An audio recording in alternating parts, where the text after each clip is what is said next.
Good morning.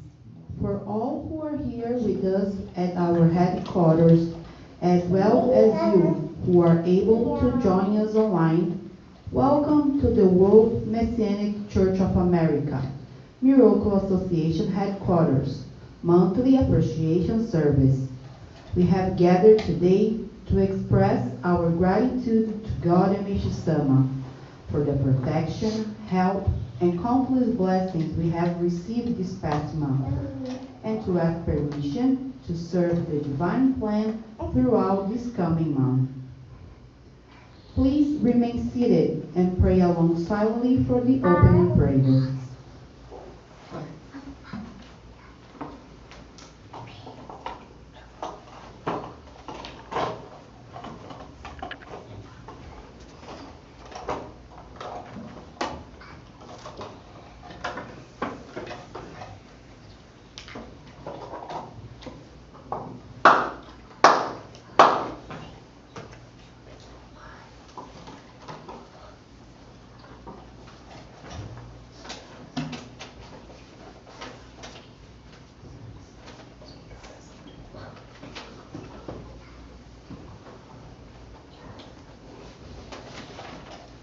Great God of light, with our deepest respect, we have gathered here at the World Messianic Church of America, Miracle Association headquarters, to celebrate our monthly appreciation service.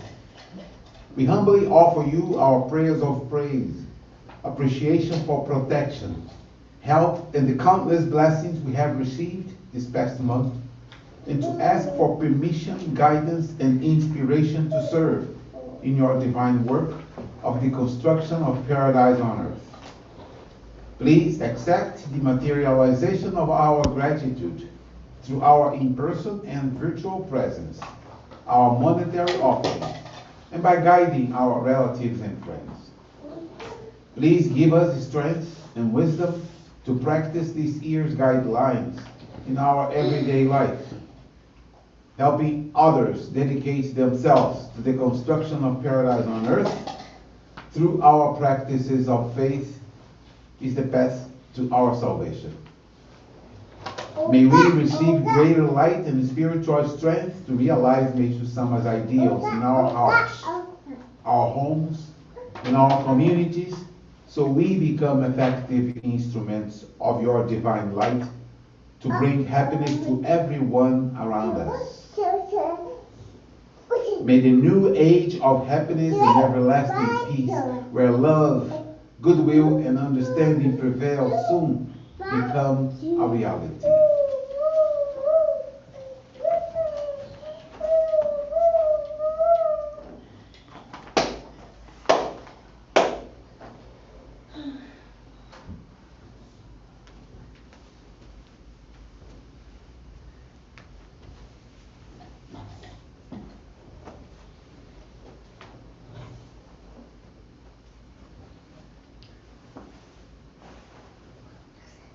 Please join us for the Ama Sonorito, the Prayer of Heaven, found in our prayer book, page 11, followed by the Miracle Prayer, page 13.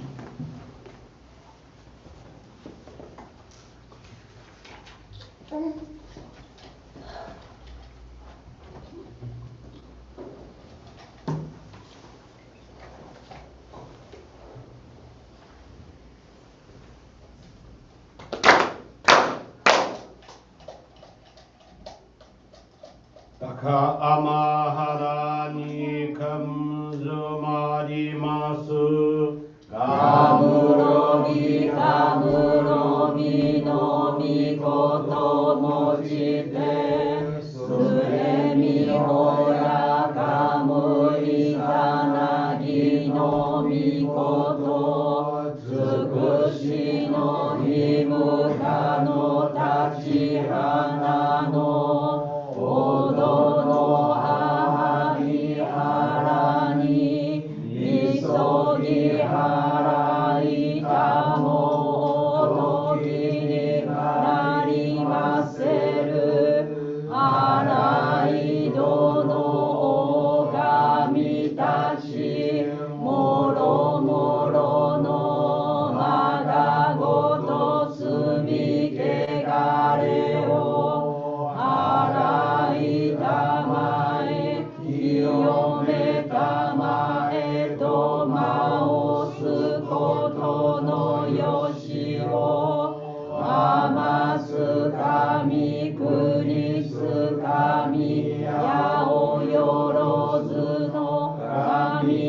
魂ともに雨の淵駒の耳振り立てて聞こしめせとかしこみ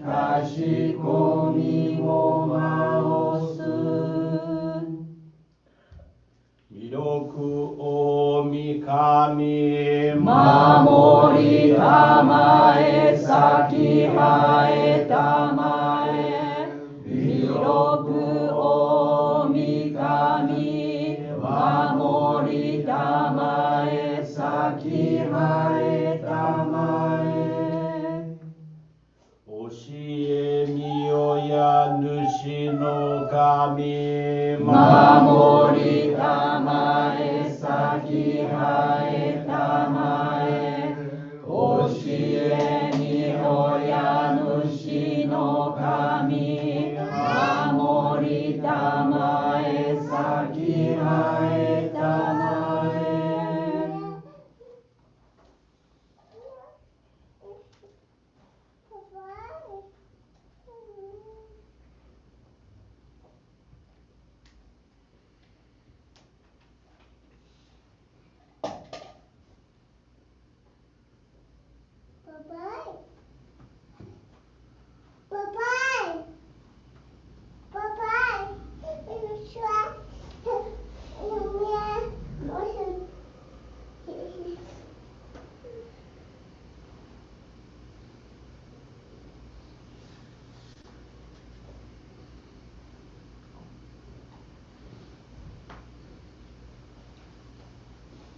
カンマガラ魂生えませカンながら魂生えませ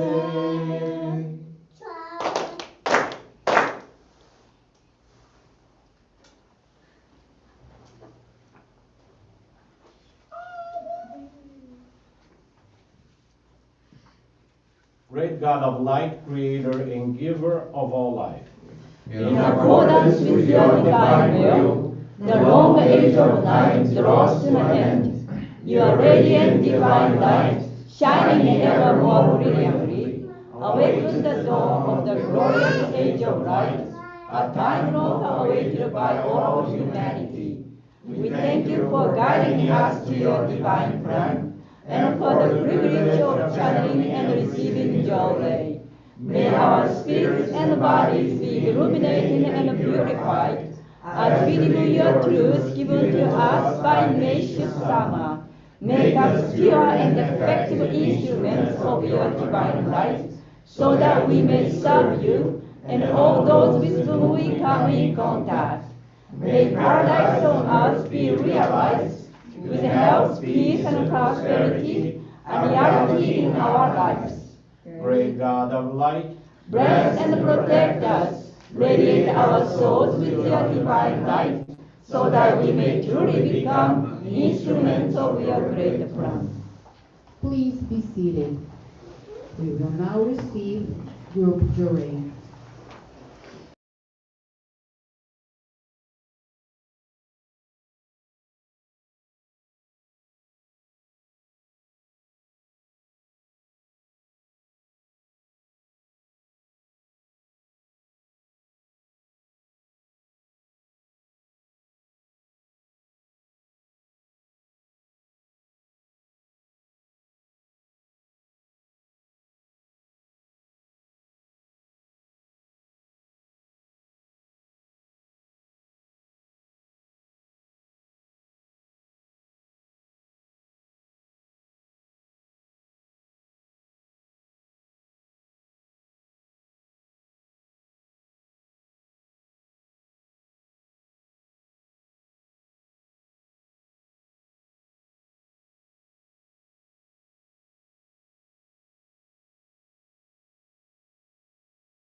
Jury is now concluded.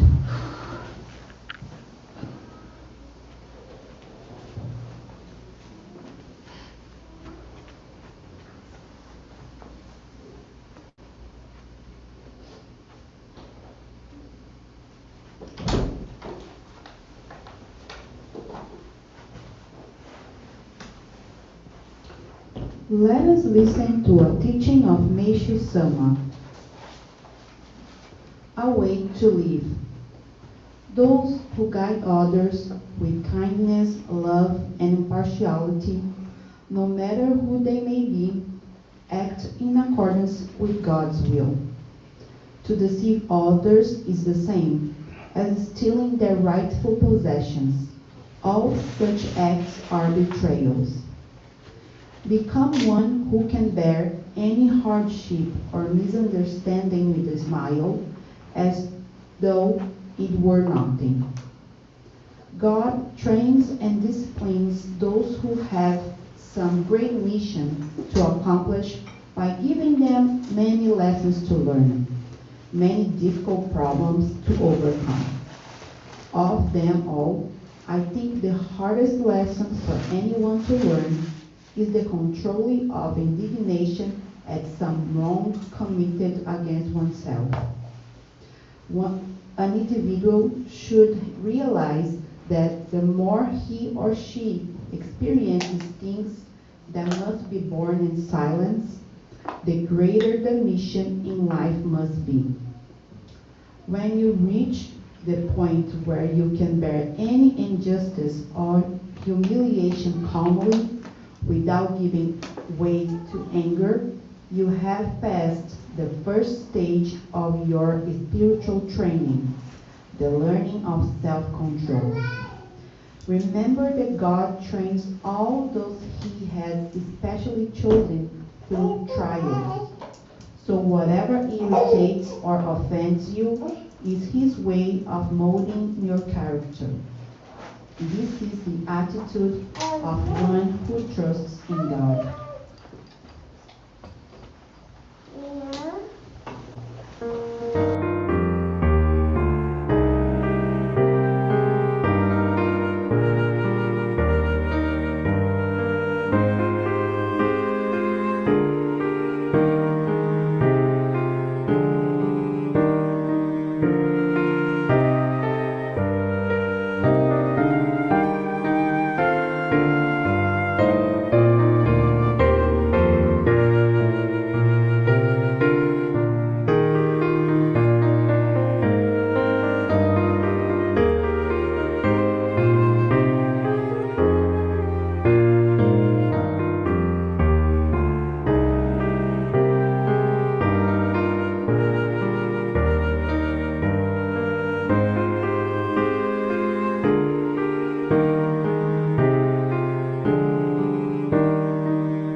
Let's have greetings from the President of Miracle Association, Reverend Marco Negrão.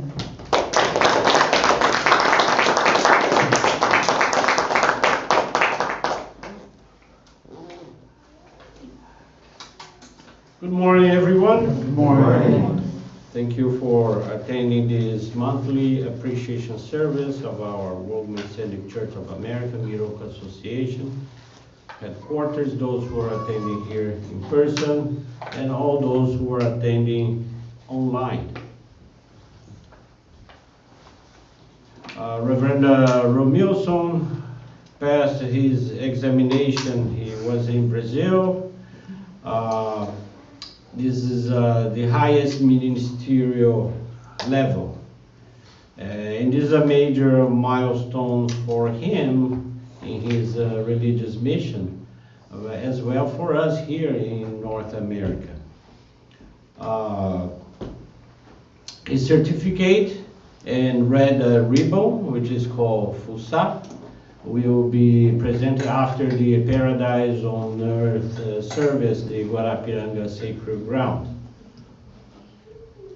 We have 3 levels of ministerial ordination.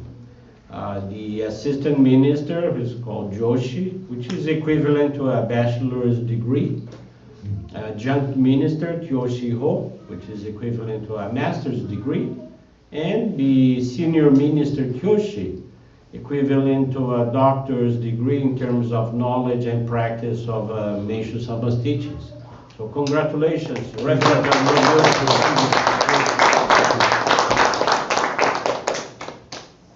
Today I would like to share with you some of Meishu Samba's teachings, in which he teaches us about things that are important, vital, basic, and fundamental for the development of our faith, for the conduct of our actions, and for a proper way of thinking.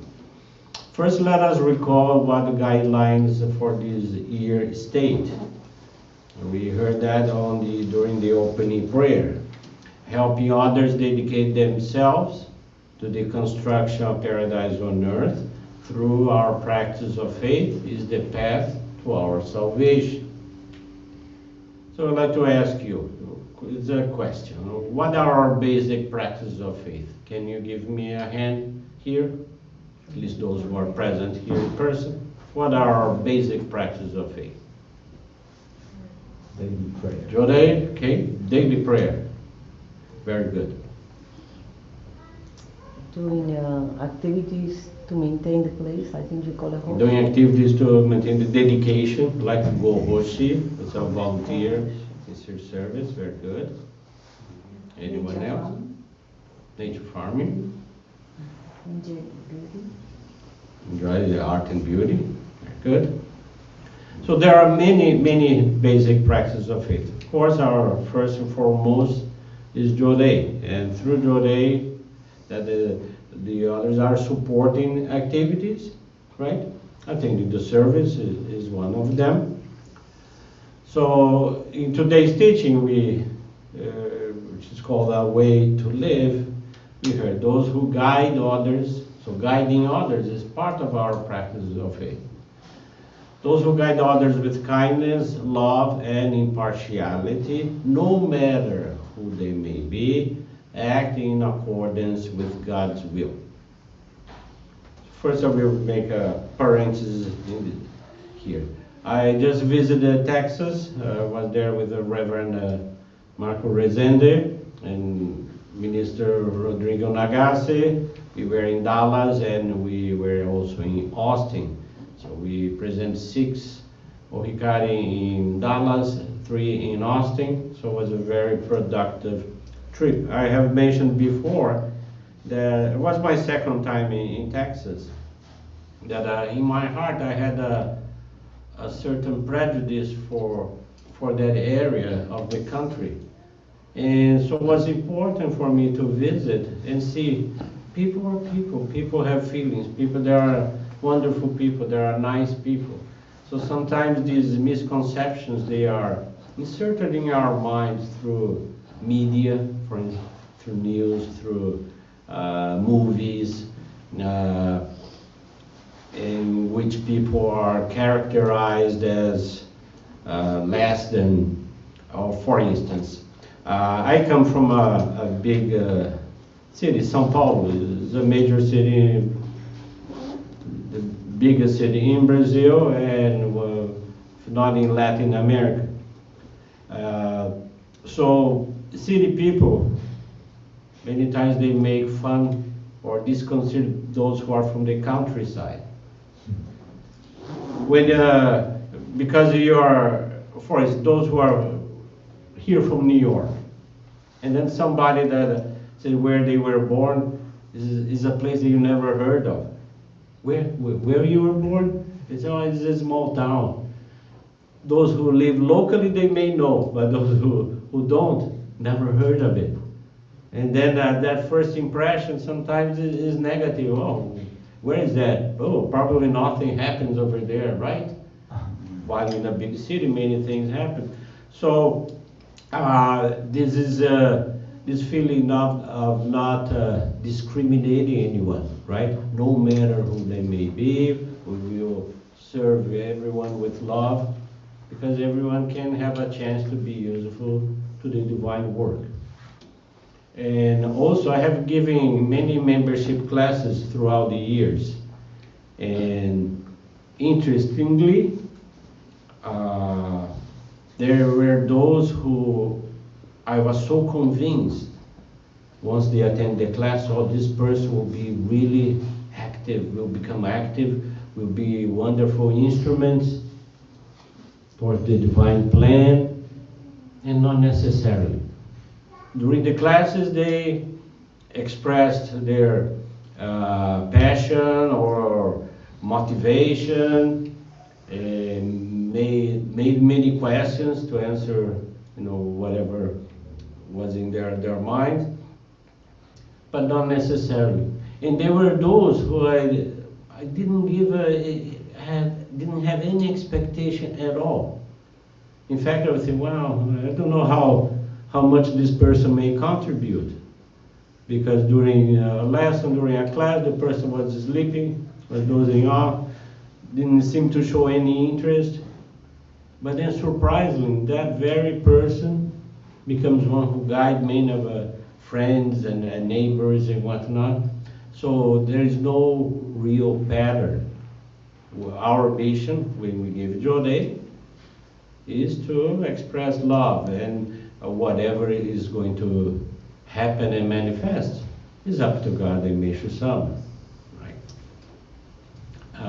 Continue with the teaching today. Become one who can bear any hardship or misunderstanding with a smile, as though it were nothing. God trains and disciplines those who have great mission to accomplish by giving them many lessons to learn, many difficult problems to overcome. Of them all, I think that the hardest lesson for anyone to learn is the controlling of indignation at some wrong committed against oneself. An individual should realize that the more he or she experiences things that must be borne in silence, the greater the mission in life must be. When you reach the point where you can bear any injustice or humiliation calmly, without giving way to anger, you have passed the first stage in your spiritual training, the learning of self-control. Like I'm going to say, mention many basic things that we should try to practice. And this is the first stage. There are many stages. First stage, controlling of self-control.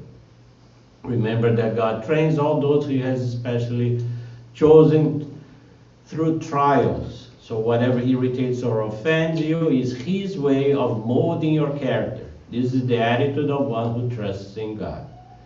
Remember, mentioned this example before. When we had our headquarters in Saddlebrook, New Jersey, I would commute taking a bus from Port Authority here in New York to New Jersey. One day I was over there waiting for my bus. The bus never came. I was concerned that I would be late for my duties. So I asked another bus driver if he had any information what was going on, what really happened. And he was very aggressive towards me, shouting many things. You should look at somebody else. And I was shocked because, I made a polite question, had just a concern. So, and he was projecting all his aggressiveness towards me. But I remember this teaching. Maybe this is a test. I will keep to myself. I will not say anything. I could. I could, right? I could say, wait a minute. Is also a part of your duty, of your job, right? To attend the passengers or answer questions. You work for this company. In that case, it's called New Jersey Transit, right? But I kept to myself. And then, interestingly, 2 weeks later, that was the very bus driver that was serving me. And he was in a good mood, very good mood. As soon as I entered the bus, welcome to New Jersey Transit. Oh, isn't the day lovely? I hope you have a wonderful day and a safe journey, blah, blah, blah. So, is this the same person, right? Maybe before he had a fight with his wife or whatever. So if I had engaged in some conflict on the first time, most probably he will remember my face. And will treat me maybe not kindly. Here that guy again, the guy who complains. So anyway, those are small things that happen to train our self-control. But there are also some situations that, due to ignorance, that we may cause conflict, and we don't know or realize. I will give you this example, something that happened with me. Was maybe 98. We were having, that happened in California, a heated ministers' discussion. We were planning our activities, an action plan of expansion, and there were disagreements. It happens, right, when people have a certain line of thinking, the others, oh, I don't think that's the best way. Anyway, I was trying to explain to a minister, she was an American-born minister, that her plans or that I was not in disagreement. That I mainly was saying, do whatever pleases you if you think that's how you can expand. But I used the wrong term, which I didn't know at that time. I said, I don't care how you see, you don't care. You have no heart. And I was, again, ignorance, right, on my part. I didn't know what was upsetting her so much. I had no clue. And I was trying to say, but I'm telling you that I don't care. That whatever way you need to do, it's fine with me. Anyway, took me 1 year later to realize, oh, what I should have said is I don't mind. I didn't know the difference, kind of, and created this whole situation. And what happened, by the time when I realized, I was no longer in contact with that person to actually tell her, look, that's what I meant. Remember that meeting, that heated meeting? Anyway, conflict sometimes happen because of that. Another basic practice of faith is about gratitude. What Meshama teaches, gratitude reaches God, while ingratitude reaches dark forces. Most of us have heard about that before. So when we express our gratitude, for instance, making a monetary offering, whether it's filling an envelope, right? Or if it is an online transaction. So it is important to, if the process is just automatic, oh yeah, I have to make my donation, it's part of my duty, right? Or my practice as a member.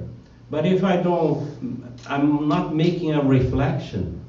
What I'm putting here in the envelope, or because of online transaction many times, you are not coming in front of the altar to say, thank you, Mary Summer. This happening in my life. I'm so grateful. I woke up today, right? I have a shelter, right? Or to be grateful for the challenges and purifications as well. To be grateful for the blessings. It is almost common sense, but to be grateful for the challenges also shows that we are evolving spiritually. So this is a important practice. So before we may grumble or complain about something, remember, okay, who I'm going to be connected with, right? Am I going to be connected with God with a feeling of gratitude, understanding that there is a challenge for me to face? Or if I complain, okay, dark forces will be my connection kind of thing. So by trying to practice that, so we will keep our connection with God vivid and strong. Also, there is what Mishama talks about Makoto. Makoto, it is an expression or a word that can encompass many things. It is love, is sincerity, is integrity. There is even a song, beautiful song, made about it. Is such a powerful word that a whole song can be written about it. The one I'm talking about was written by our minister Terry Sato. So one of the things Mishama says, the simplest way to know whether a person has or does not have Makoto is to see how much value is placed on promises and whether or not they are kept. People in general do not think it is so important to keep a mere promise, but truly it is, because the breaking of one's word means that the individual has told a lie, has committed a sort of a sin.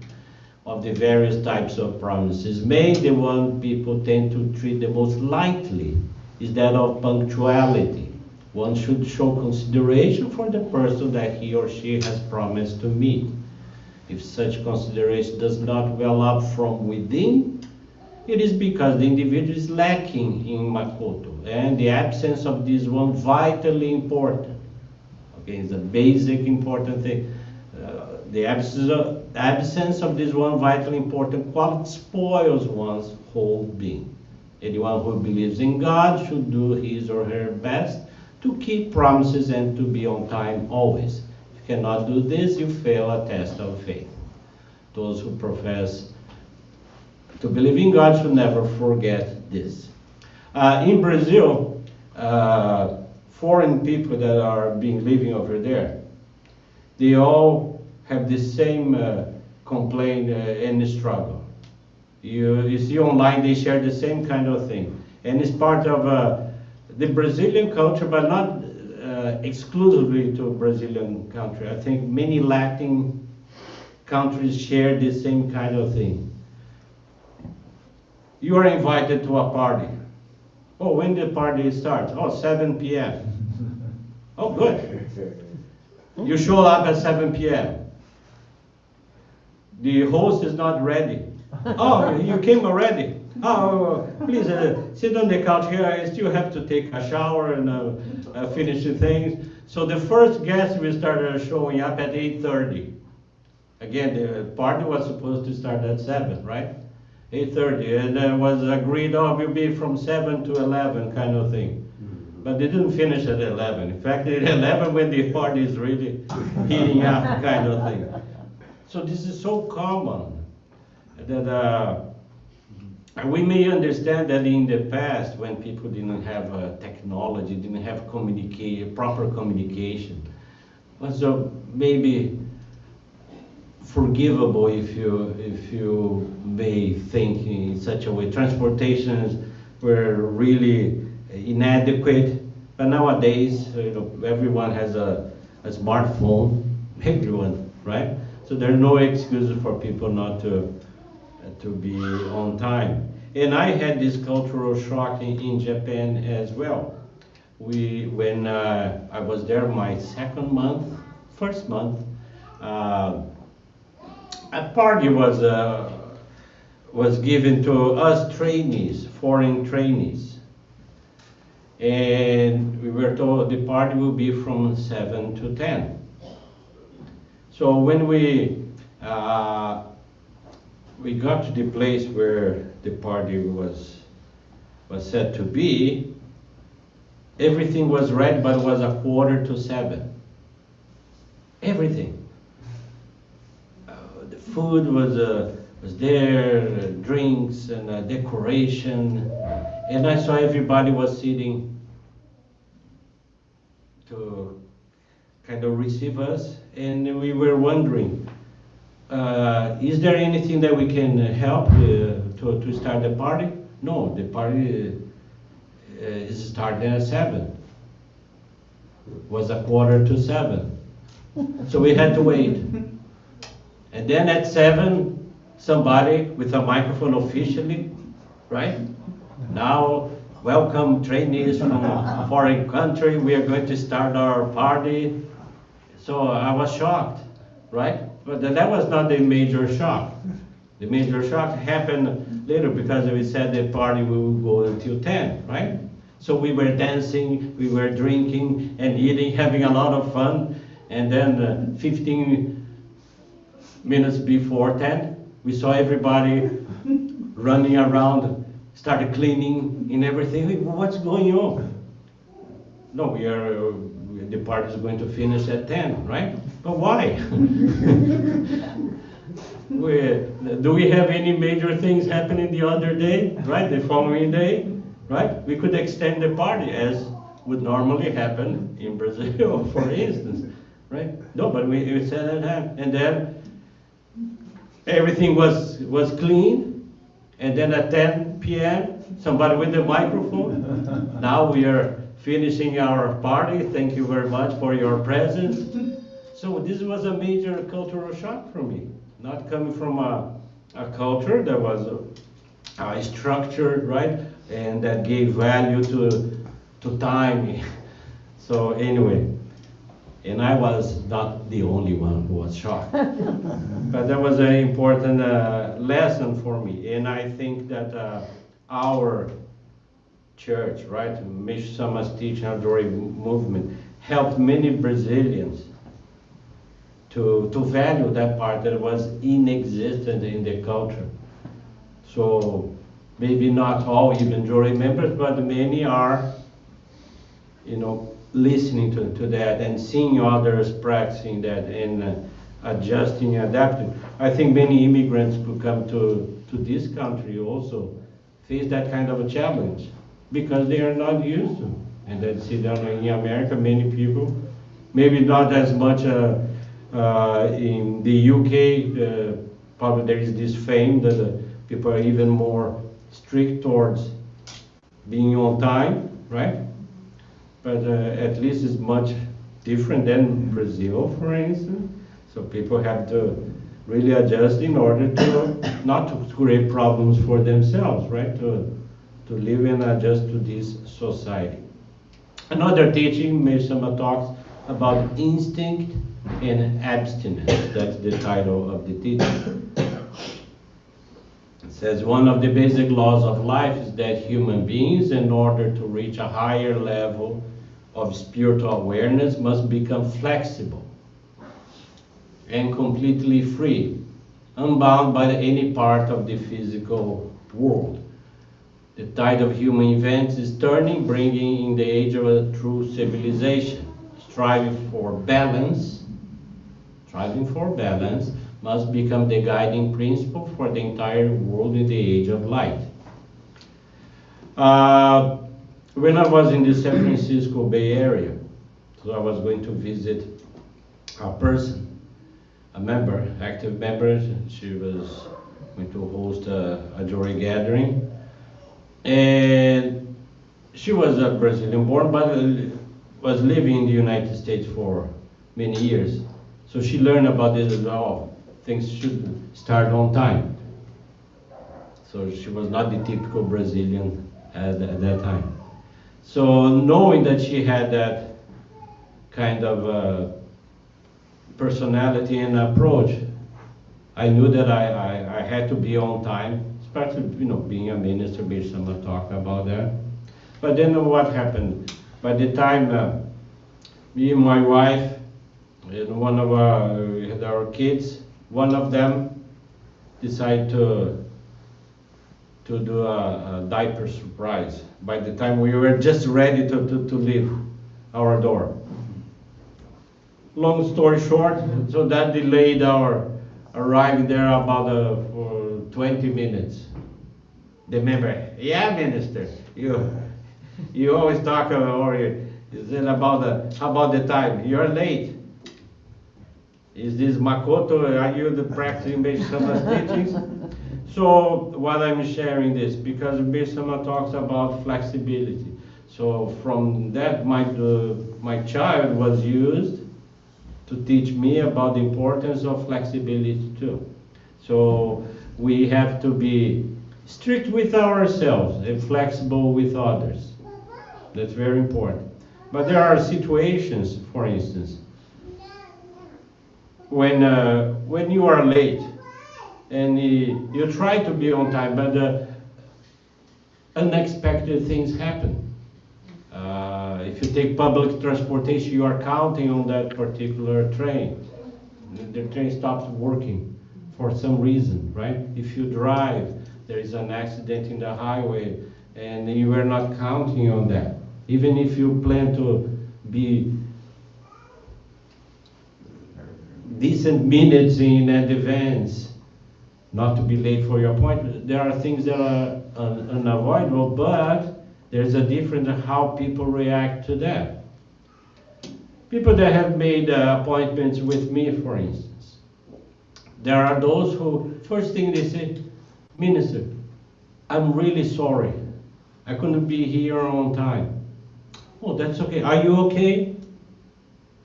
Are you fine? Yeah, I'm fine. Oh, then what happened? I slept too much. Sometimes happen.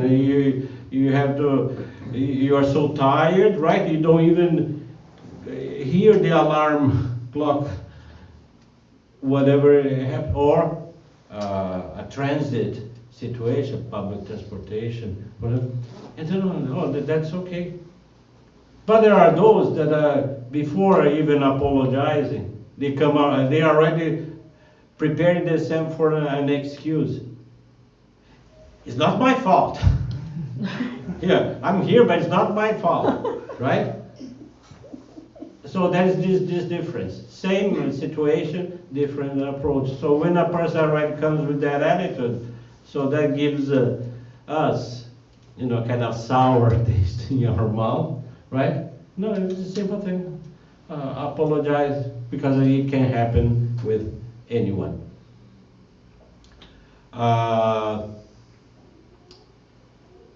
Mr. Sama, in his mission, he came to correct things that were prevalent and beliefs that happened during the age of darkness. For instance, he said that there was such a saying, a good medicine has a bitter taste. So that's wrong, because the bitter taste is God's way to tell you, don't take it. Take things that have a pleasant flavor, right? The Amatsu no Rito, where they just chanted it today, is an ancient prayer. It was not created by Meishu Sama. It's an ancient prayer. But Meishu Sama made an adjustment, a correction. The tradition would say, Taka maga harani. Meishu, no, that's not good. The sound, proper sound, Taka amaharani. That's one thing that for thousands of years people were saying such a way. Okay, it was the age of darkness, where someone made adjustment. In the world of Buddhism, it is believed that the right order, or in terms of importance, is Amitabha, Amida Nyorai, then Shakyamuni, and then Kano. No.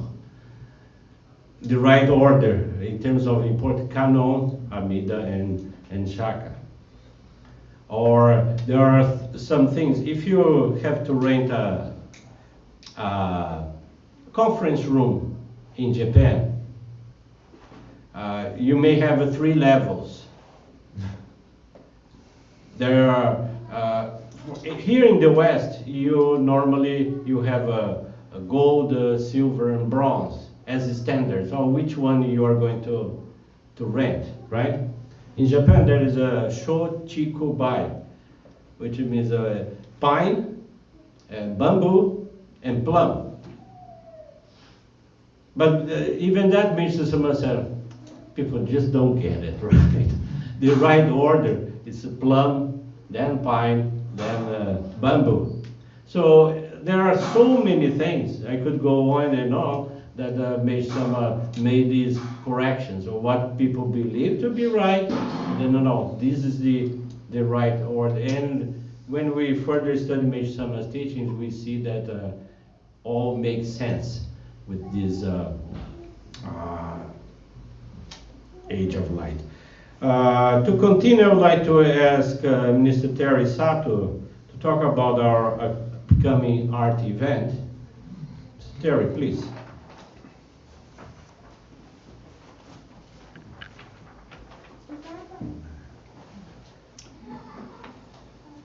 Good morning, everyone. Good morning. Did you know the flower has healing power? There is a scientific study conducted at Kansas State University, and that shows that just simply placing house plants in the hospital rooms led to reduced painkillers and shorter hospital stay. So that it means that just simple flowers and plants can heal all illness and reduce your pain. But when you heard about house plants, oh, wait a minute. In Japan or some parts of Brazil, we don't give those especially potted plants to people in the hospital. That's because we avoid rooted things. So it symbolizes rooting. And then so we tend to give flowers instead, like ikebana things, because they cut the roots, and then so that people don't have to stay longer. So that's just a custom and cultural explanation. But anyway, let's go back to the data. And also houseplants include like flowers, and then so such piece of plants, even such plants have energy of healing. And then, what about those flowers? Even such flowers have more energy to heal. And even such a piece of flowers can heal our minds and our body. Then let's imagine a room filled completely by flowers. Then it's not difficult to imagine that there's more energy of healing. And that's exactly what we're trying to do on Saturday, 13th June, Art and Light Festival. So we were trying to create a strong vibration with flowers and Meisham's original calligraphies. So that's a perfect place for your friends or family to come and join us. And you can also help us to serve those people. And we can help us to create such a strong vibration on that day. So we need a lot of help. Especially this time, it's already agreed that our neighborhood here, the Tibetan group, dancing group, children will come and then teach us how to sing Tibetan songs. And also, today we don't have here, but Sylvia's friend will show us Peruvian dance. And we have in-house musicians. And also, we have Sean Bennett will come as MC, and he gave a wonderful MC last year. So we have full lineup coming. So please come and join and help us for this Art and Light. It's Saturday, 13th June, next month, second Saturday. Thank you. Back to you. Thank you.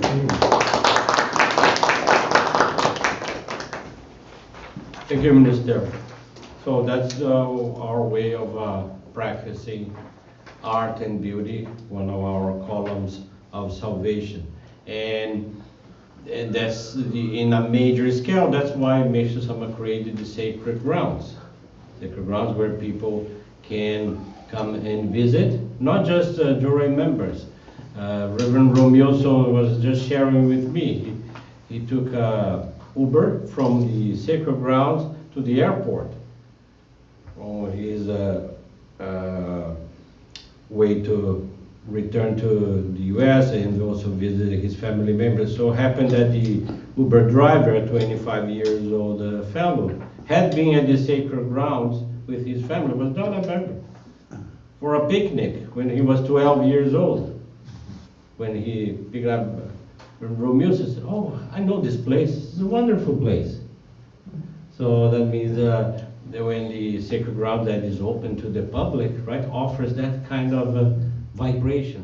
Esther was talking. So we create a space with a high vibration so that we can purify our spirits. We can diminish the action of our animal spirits. All of us, we have a secondary animal spirit within us.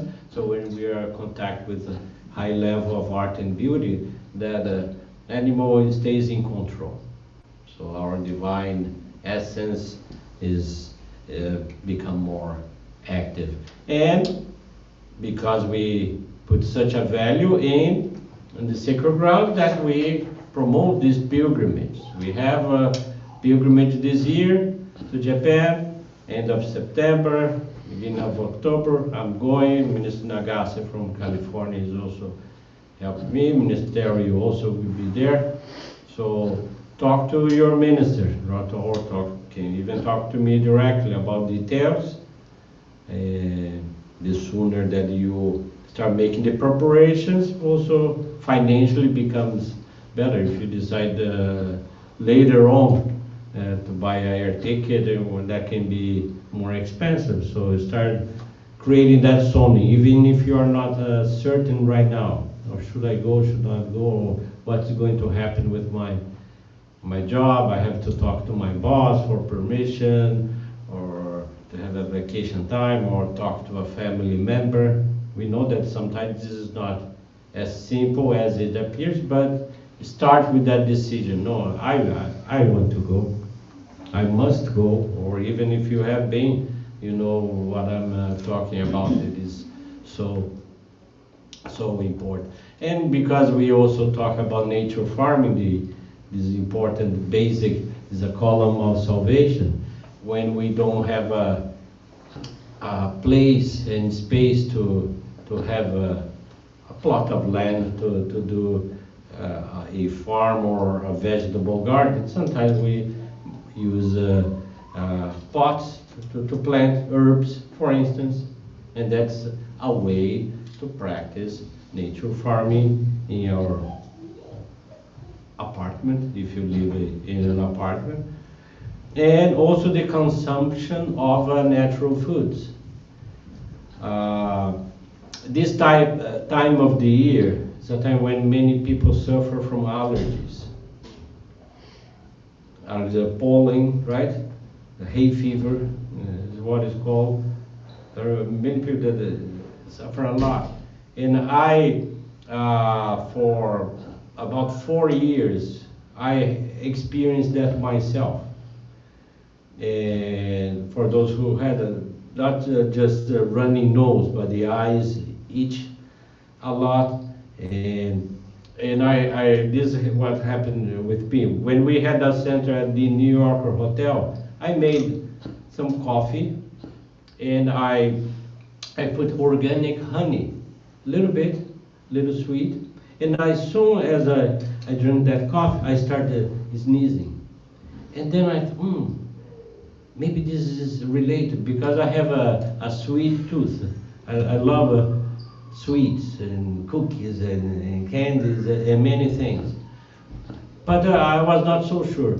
And I was visiting a member who happened to live here in Long Island City. When I got to her home and I was still sneezing and she had cats, she asked me, "Oh, are you allergic to cats?" "No, I'm not." "Must be sugar in your blood then." Almost like, how do you know, right? I myself, I used to have lots of allergies. For 20 years, I started reducing drastically how much sugar I put, especially during this time of the year. Okay, well, makes sense. So that particular week after hearing that, so I didn't have any sweets at all, and I noticed how well I felt. And then I started noticing many people that they were using, facial tissues all the time, and then as soon as they had a candy or something, they would start sneezing. So, oh, I can relate to that because I had that. Anyway, I want to mention that because there are so much ultra-processed foods around, right? Besides the sugar, and that contributes to allergies. So balance is important, right? Especially for those who are more sensitive during this time of the year. There are also those that during the fall season also suffer with that. So maybe this will be helpful to someone. And the last thing also regarding art and beauty and Meshama's mission. In this Paradise on Earth service, the Guarapiranga Sacred Grounds, the major churches and centers will receive this new calligraphy. It's called Kyusei Shukodin. There is the calligraphy that is well known called Kyushu Kodin, the coming of the Messiah, the coming of the Savior. But this one is Kyusei Shukodin, the coming of the Savior of the world. So this will be in the format of the previous calligraphies we received, such as Peace of Mind and Shinryu Mei, Paradise on Earth, Chijo Tengoku. So in this, we just recently received Komyo Rakudo, like a word of light and prosperity. So this new one will come to us soon. So these calligraphies, we don't have many of them. There's a limited number of per country and per center. So please consider that if you really would like to fill your home with one of these wonderful calligraphies. So make a reservation with Simone Candido here at our Miroko shop, or the other centers in California, in Florida, Boston will receive the Toronto, Canada, also Miami, Orlando will receive this calligraphy. So if those who are online, you can make the reservations with your center as well. Thank you very much. Have a wonderful month of practice of faith, and God bless you all. Thank you.